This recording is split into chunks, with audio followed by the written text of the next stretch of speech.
Alrighty, so this is what the Fireside Convection oven looks all set up, and then this is the very beginning of the assembly. So what you want to do is remove all wing nuts and the hitch clips, and then remove all oven parts, and then remove the bottom hitch clips.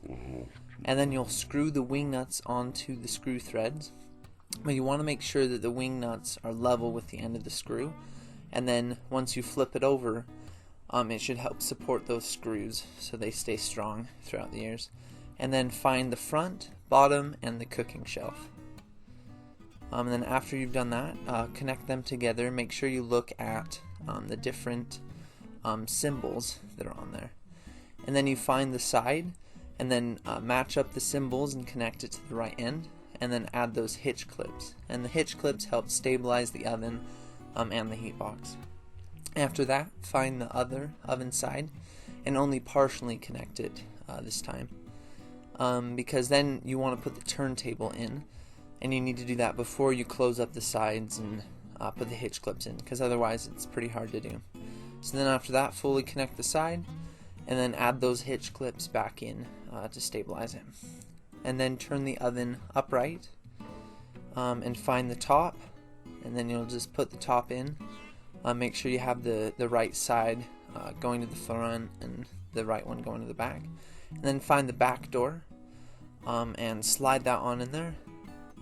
And then after that, you just close the top, and then you close the back, and your oven is all set up. And then you're ready to go to the heat box. So with the beginning of the heat box, you want to find the bottom sheet. You just set that in front of the oven. And the heat box, once it's assembled, just goes right there.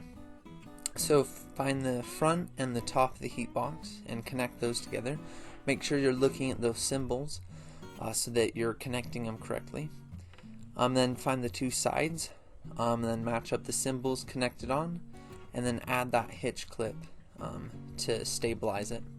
And then just flip it around, and then line up the symbols once again, put it in, and then pop the hitch clip into place.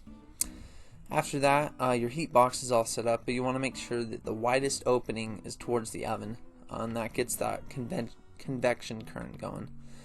So after that, you're ready to put your food in and start cooking. I hope you enjoy this video and it helps you put together the convection oven. Thanks for watching.